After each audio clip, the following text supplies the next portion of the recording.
Hey everybody, welcome back to the channel. My name is George Herrera with the Queen's Home team at Keller Williams Realty.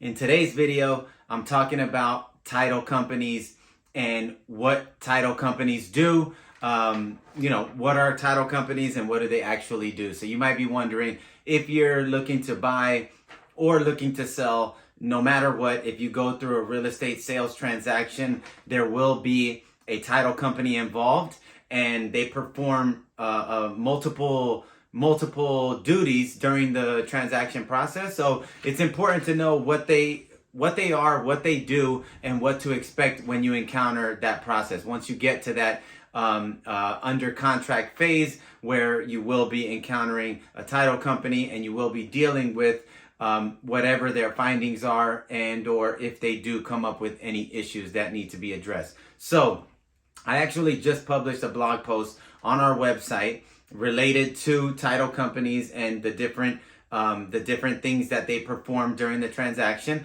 And what I'm going to do here is just read through the blog post and then give you my own 2 cents based on our experience here in Queens. I'll address each of the items just basically with what experiences we've had in the field here in Queens. So first thing, what is a title company and what do they do? Now, a title company is responsible for verifying that the title to a property is legitimate and that the seller actually has the right to sell the property. So that's what the title company is doing.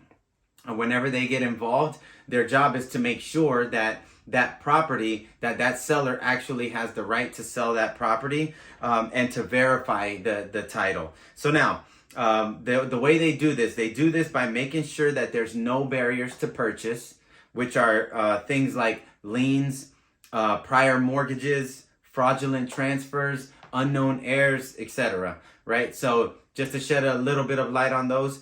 So let's say, for example, if there's a tax lien or a mechanic's lien or a sidewalk lien, if there's liens that are tied to the seller or the property, those things will come up when the title company does their title report. Once they do their title search, any liens tied to the property or to the individuals that are selling the property, those things will come up, and those are barriers to purchase, so they have to be addressed in order for title to be insurable.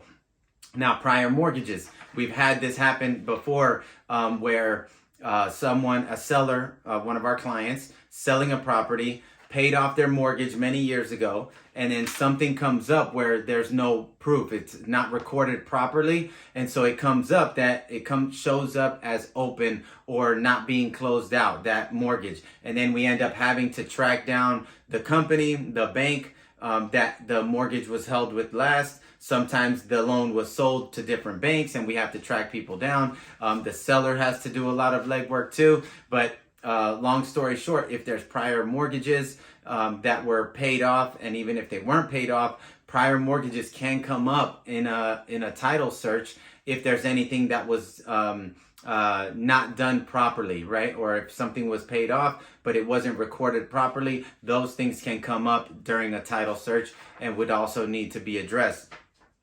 Fraudulent transfers.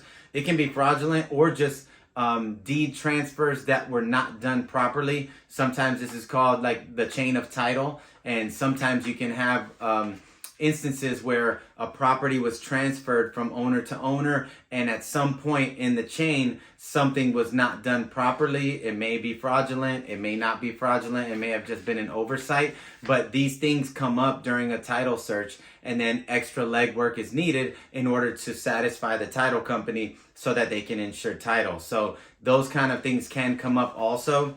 Some of this stuff is out of your control once you get to the transaction process and the title search is run. That's when you'll find out about any issues that come up and anything that may need to be addressed by buyer or seller. Usually most of the title issues need to be addressed on the seller's part. So that's another one. Fraudulent transfers, unknown heirs. This is also something that can come up in a title search. So you can have someone who passed away and then the property is inherited by their next of kin, right? Their heirs, and by the heirs, sometimes it can come up where the person who passed away actually had another child somewhere else, or there's other heirs that were not known, and that kind of stuff can come up also during a title search. Usually that kind of stuff comes up during the probate or administration proceeding, but either way, just something else to keep in mind, that the title company is verifying all of these barriers to purchase to make sure that everything is clean. So when they run their title search, a lot of these kind of things can come up that need to be addressed. So just an FYI, we have title companies that we work with. We have one of our preferred title companies, and the owner is a very close friend of mine. And a long time ago, he told me, because we're in New York City, a lot of these houses are very old. There's been a lot of deed transfers. There's been a lot of documents and things recorded and tied to properties here in Queens and in New York City. So what he told me, a rule of thumb, 1 out of 4 deals in New York City tend to have title issues. So title issues are very common. They'll come up, and then you just have to address them in order to satisfy the title company. But a good rule of thumb, maybe 1 out of 4, so figure 25% of transactions that will bring up some title issues once the title search is run.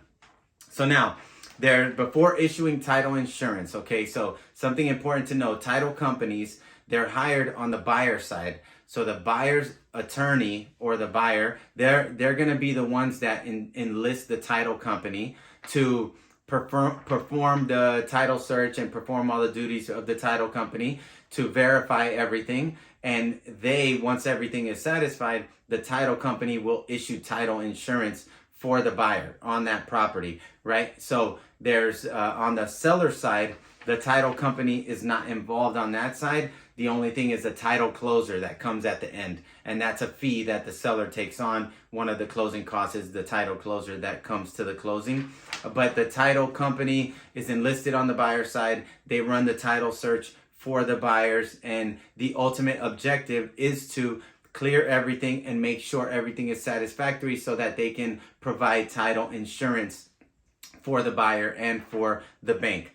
Now, before issuing title insurance, a title company must do the following. Number 1, they must perform a title search. So typically the first thing a title company is going to do, they'll perform the title search to check if there are other people who have ownership rights to the property. It also can reveal outstanding mortgages, any other existing liens, unpaid HOA dues, judgments, unpaid tax liens, restrictions, easements, leases, etc. Right? So all these things, when they do the title search, things will come up. If you owe parking tickets, those things will come up on a title search. So any kind of outstanding mortgages, any kind of liens, tickets, things like that, they do actually come up on title searches. Also, in any of these instances, these fees or restrictions must be paid off or dealt with before both the seller and buyer can move forward. So yes, a lot of times if there's a sidewalk lien, those things have to be addressed. If there's a tax lien, if there's any kind of other judgments against the buyer or seller, things of that nature, all these things get addressed before closing, or they have to be addressed in order to satisfy the title company. So the title search really is just doing a search on all of this information, ownership, judgments, etc., right, for the property. Number 2, the second thing that has to be done in order to issue title insurance is to conduct a property survey. So you'll always have a survey done, and a property survey, sometimes a property survey is required. Most buyers, like 99% of our deals, there's always a survey that's done, and that's required.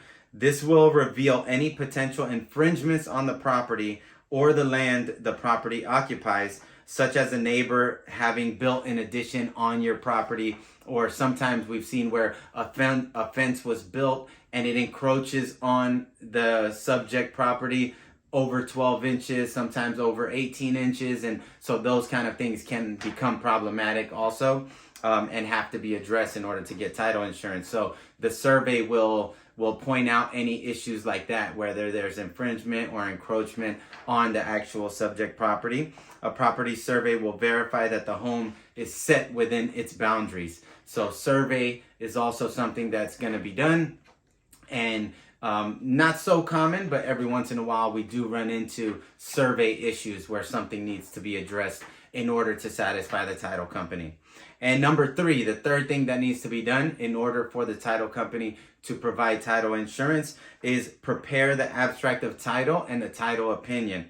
Now, an abstract of title is a document that shows the history of ownership of a property. So that's like that chain of title that I was mentioning. This includes when the property was previously sold and any history of inheritance, court litigation, and tax sales. So anything tied to the property that's been recorded will come up when they're doing this abstract of title, or is part of this process. Once the title company has prepared an abstract of title, they'll write an official title opinion. This document states that the seller is the valid owner of the property and that the title company is willing to insure the title for the purchase or refinance of the property. So that's the ultimate objective. And that's the last step, is the preparation of the abstract of title and the title opinion. Those are the three things that need to be performed and done in order to actually provide title insurance. And that's what a title company does. Again, it's on the buyer side where the title company gets involved. And usually here in Queens, it's the buyer's attorney who typically will order title. And then they'll order the title search gets done, it comes back. If there's any issues that need to be addressed, then that's when all the parties are notified and everyone works together to address any issues that need to be resolved or addressed in order to satisfy the title company, so that title can be insurable, so they can give title insurance. Now, just a quick note. Once everything is verified, right, that the title company does their job, the title company will provide title insurance. So this is the ultimate goal, which can protect the lender and the buyer if title issues surface down the road. So that's the point of the title insurance. Title must be insurable, and this is here in Queens. 99%, out of over 400 properties that we've sold, everyone has gotten title insurance. It's we've never seen it before where a buyer actually moves forward on a purchase without title insurance. So this is something that is very important. You will definitely encounter it whether you're selling a property or buying a property. Once you go into contract, one of the things that happens from contract to close will be the title search. Any issues that come up will need to be addressed in order to satisfy the title company so that title can be insurable. Now, my last tip here before I wrap the video up: if you're buying a property, even if you're selling, one of the things that we see happen a lot is where the buyer's attorney or the buyer's side, they don't run title right away. So they don't do the title search. A lot of times, buyer attorneys, they don't want to order title until after commitment is issued, because it costs them money to the title company or the buyer's attorney. It will cost money for them to do the title search. And so a lot of times they want to wait until they know for sure that funding is approved and that the deal will be going through. So many times they wait until later to run title, and then if issues come back, then now it delays closings. And a lot of times we've seen where title search was run too late, or it was run late, issues come back. Now we're working to resolve the issues, but now the closing is getting delayed, let's say a month or so. So a good tip is to make sure that title search is run, that title's ordered right after going into contract. If you can get it done right after you go into contract, that means any issues that come up, they will come up early, and you have plenty of time to address whatever needs to be addressed, so that by the time commitment comes in and funding is cleared, you can just move forward and schedule the closing. So that's a good tip for anyone buying or selling, something to keep in mind. Hopefully this was insightful. That's just a little primer on title companies, what they are and what they do, and our experience with them here in Queens. I'll put a link in the description to the actual blog post. if you want to actually read it in more detail. If you have any questions related to title, feel free to drop them in the comments below, or you can contact us at queenshometeam.com. Also, if you need a recommendation to a title company, feel free to reach out to us also. We have really good title companies that we work with, and we have one preferred title company that we've had a lot of experience with that's really good. So feel free to reach out to us if you ever need a recommendation. All right. Thanks as always for tuning in, everybody. Please stay tuned for the future videos. If you have any ideas, questions that you'd like us to cover on the channel, just drop them in the comments. We're making a list and we'll shoot a video to answer your question as soon as possible. All right. Thanks as always for tuning in, everybody. Take care. Have a great day.